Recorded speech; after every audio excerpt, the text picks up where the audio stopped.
कधी कधी तुम्ही स्वतःला विचारलत का, मी आळशी आहे का? लोक म्हणतात, तू घरीच असतेस ना, तुला काय थकवा येणार? पण खरंच घरात राहणाऱ्या गृहिणीला आळशीपणा वाटतो का?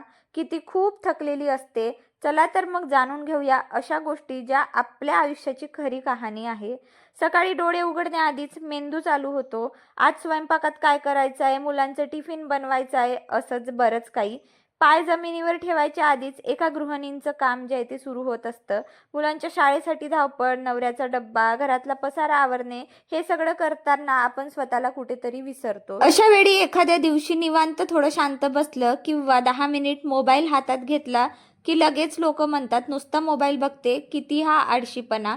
पण खरं तर त्या लोकांना हे माहीतच नसते की आपण एक एक मिनिट स्वतःसाठी शोधत आहोत. कारण आपण आळशी नाही, फक्त दमलेले असतो.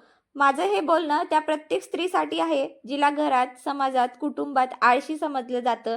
म्हणून स्वतःला खंबीरपणे सांगायचं, हो मी गृहिणी आहे, मी घर चालवते, आणि हो मी आळशी नाही, मी थोडी थकलेली आहे.